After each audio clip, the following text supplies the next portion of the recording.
Hindu calendar অনুযায়ী জ্যৈষ্ঠ মাসের অমাবস্যাটি হলো ফলহারিণী অমাবস্যা। জ্যোতিষ এবং তন্ত্রমতে এই ফলহারিণী অমাবস্যার অনেক গুণ আছে। এই পৃথিবীতে নানা রকম বাধা এবং বিপত্তি দূর করার বিশেষ ব্যবস্থা আছে। বিশেষ ফলদায়ক এই তিথিতে বিশেষ বিশেষ তন্ত্রক্রিয়া সম্পন্ন হয় এবং মোক্ষ লাভ করা যায়। তো বন্ধুরা, আজকে জিয়া সিংহ ব্লগে আমি ফলহারিণী অমাবস্যা নিয়ে কিছু আলোচনা এবং ফলহারিণী অমাবস্যার মাহাত্ম্য কথা তুলে ধরার চেষ্টা করব। যদিও এর আগে আমি দুটো ভিডিও আপলোড করেছি এই ফলহারিণী অমাবস্যা নিয়ে, কিভাবে ফলহারিণী অমাবস্যার পুজো করতে হয় বা কি উপায়ে পুজো করলে আপনারা ফল লাভ করবেন, এই সমস্ত বিষয় নিয়ে অলরেডি আমি দুটো ভিডিও আপলোড করেছি।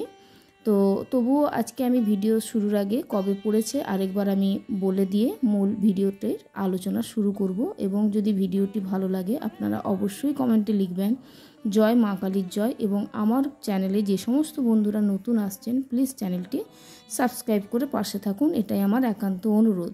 তো বন্ধুরা, প্রথমেই বলবো যে অমাবস্যা তিথি শুরু হবে এই বছর অর্থাৎ 2024 সালের 5ই জুন সন্ধ্যে 7:15 আর ফলহারিণী কালী পুজো হবে আগামী 5ই জুন 2024 বুধবার পড়েছে দিনটি। অমাবস্যা চলবে 6 জুন বৃহস্পতিবার বিকেল 5:53 পর্যন্ত।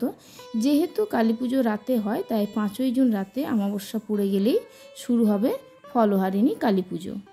তো জ্যৈষ্ঠ মাসের অমাবস্যায় হয় ফলহারিণী কালী পুজো। এমন দিনে বিভিন্ন অশান্তি, মহামারী, বাধা বিঘ্ন থেকে মুক্তিলাভ করতে ফলহারিণী অমাবস্যার দিন মা কালীকে অর্পণ করতে হয় যে কোনো ফল। আর শাস্ত্রজ্ঞদের মতে মাকে তুষ্ট করতে ফল দিয়েই তার পুজো করতে হবে। এই ফলহারিণী অমাবস্যার জ্যৈষ্ঠ মাসে আম, জাম, লিচু, কাঁঠাল ইত্যাদি নানা রকম ফলের সময়ে বিভিন্ন রকম ফল পাওয়া যায়। সাধক তার ইষ্টদেবীকে বিভিন্ন ফল দিয়ে প্রসাদ নিবেদন করে থাকেন। শুধু আম, জাম, কাঁঠাল ইত্যাদি গাছের ফল না, এদিন মায়ের চরণে সাধকেরা তার কর্মফল অর্পণ করে থাকেন মোক্ষ ফল প্রাপ্তির জন্য। কারণ এই মানব জীবন পাপ ও পুণ্য এই দুই নিয়েই জীবন, এই দুই নিয়েই কর্মফল। যেটা বেড়ে যায় মানব জাতি তখন সেই দিকেই আকৃষ্ট হয়ে যায়। তাই এই দিনেই মায়ের চরণে পাপ পুণ্যর ফল অর্থাৎ কর্মফল অর্পণ করতে হয়। মোক্ষ লাভের আশায় শাস্ত্রে বলা হয় জীবনই সর্বস্ব।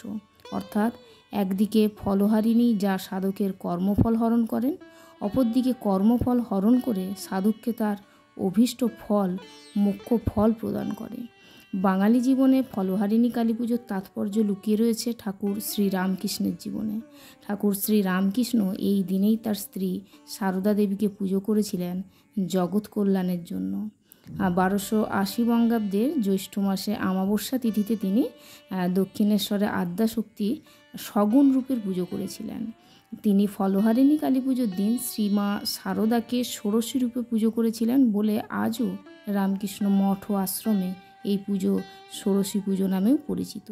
শ্রী রামকৃষ্ণ তার মোক্ষ প্রাপ্তির জন্য এই নিয়মে পুজো করলেও এই দিনটিতে হিন্দু ধর্মাবলম্বী মানুষ নানাবিধ ফল দিয়ে মা কালীর পুজো করে থাকেন। কার্তিক মাসে দক্ষিণাকালীর পুজোয় সকলের সার্বিক কল্যাণ হয়।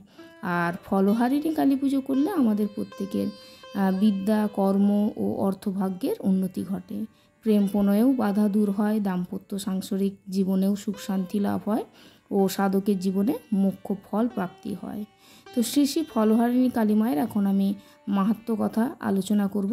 তার আগে জয় মা ফলহারিণী কালীকে নমস্তুতে এইটি বলে আমি শুরু করছি। তো উত্তর হাওড়ার ছোট্ট একটি এলাকার নাম হলো সালকিয়া। একসময় সেই অঞ্চলের জমিদার ছিলেন গীতিকার পুলক বন্দ্যোপাধ্যায়ের পূর্বপুরুষরা। তাদের জমিদারির আমলে বিশেষ কোনো পুজো হতো না এই অঞ্চলে। পুজো বলতে ছিল ওই জমিদার বাড়ির দুর্গোৎসব।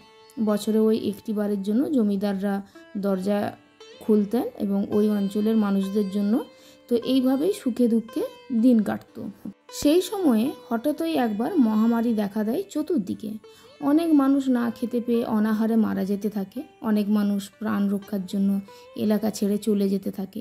এইদিকে জমিদারও চিন্তায় পড়ে যান কিভাবে তিনি মানুষজনকে বাঁচাবেন এই ভয়াবহ মহামারীর কবল থেকে। ঠিক এমনই এক সময় মা মহামায়া কালী রূপ ধারণ করে স্বর্গ থেকে মর্তে নেমে আসেন। মা স্বপ্নাদেশ দেন। তিনি বলেন যে তার ফলহারিণী রূপের পূজা করতে, তাহলেই দূর হবে সকল দুর্দশা। তিনি এও বলেন যে তার পূজার জোগাড় তিনি নিজেই করবেন। তিনি বলেন যে ব্যানার্জি বাগান অশ্বত্থতলা সংলগ্ন পুকুর থেকেই উঠে আসবে তার গয়না ও পুজোর বাসনপত্র। নিয়ম মেনে পুজোর দিন ঠিক করা হয়। পুজোর ঠিক আগের দিনই সেই পুকুর পুজো করে একটি কাগজে যা যা গয়না ও বাসনপত্র লাগবে লিখে পুকুরের জলে ভাসিয়ে দেওয়া হয়। পুজোর দিন এলাকার বাসিন্দারা পুকুর ঘাটে যেতেই এক অলৌকিক ঘটনা লক্ষ্য করলেন। তারা দেখলেন পুকুরের ঘাট ভর্তি গয়না ও বাসনপত্র। জমিদারের কাছে খবর যায় ও তিনি নিজে এসে সেই দৃশ্য দেখে অবাক হয়ে যান। খুব ধুমধাম সহকারে পুজো করা হয় মা ফলহারিণী কালীকে এবং এই পূজা করেই মহামারী কেটে যায়। এখন এই সালকিয়া অঞ্চলে প্রচুর ছোট বড় কালী পুজো হয়ে থাকে।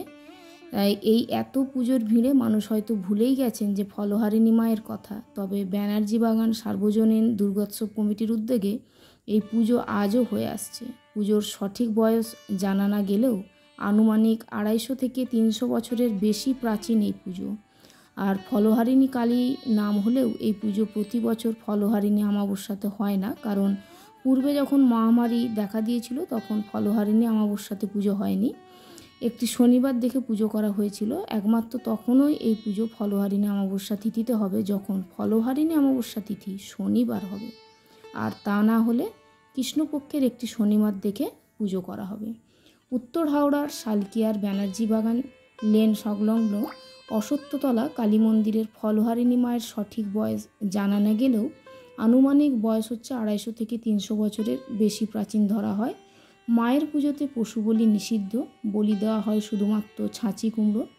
গীতিকার পুলক বন্দ্যোপাধ্যায়ের বাড়ির নারায়ণশিলা, মঙ্গলচণ্ডীর ঘট ও বলির খাঁড়া বছরে একটি বারের জন্য বাড়ির বাইরে বার করে ব্যানার্জি বাগান অশ্বত্থতলা কালী মন্দিরে নিয়ে আসা হয় শুধুমাত্র মায়ের পুজোর জন্য। জমিদার বাড়ির খাঁড়া ছাড়া মায়ের পূজার বলি দেওয়া যাবে না, এটাই নিয়ম। যেহেতু মায়ের নাম ফলহারিণী কালী, তাই ফল ছাড়া পুজো দেওয়া চলে না। একটিমাত্র ফল হলেও তা মায়ের কাছে নিবেদন করতে হয়। এই কালী মন্দিরের নিয়ম অনুযায়ী নির্জলা উপবাস চলে না এই পুজোতে। কোনো মানুষ যদি মানসিক পূর্ণ করার জন্য দণ্ডি খাটে তাহলে তিনি জলগ্রহণ করতে পারেন। সাধারণত আমরা অন্যান্য কালী পুজোতে দেখে থাকি যে পুজোর শেষে ভোরবেলা বিসর্জন ক্রিয়া সম্পন্ন করা হয়, কিন্তু মা ফলহারিণী কালীকে ভোরবেলা বিসর্জন দেওয়া হয় না, পরের দিন রাত্রিবেলা বিসর্জন দেওয়া হয়। তো ব্যানার্জি বাগান সার্বজনীন দুর্গোৎসব কমিটির উদ্যোগে এই পুজো আজও হয়ে আসছে। পুকুর থেকে গয়না আর বাসনপত্র না উঠলেও আজ মায়ের নিজস্ব গয়না ও বাসনপত্র সবই হয়ে গেছে। প্রতিটি নিয়ম নিষ্ঠা সহকারে মাকে প্রত্যেক বছর পুজো করা হয়ে থাকে। তো বন্ধুরা, আজকের আলোচনা এখানেই শেষ করছি। যদি ভালো লাগে অবশ্যই কমেন্টে লিখবেন জয় মা কালীর জয়। আপনারা সবাই ভালো থাকুন।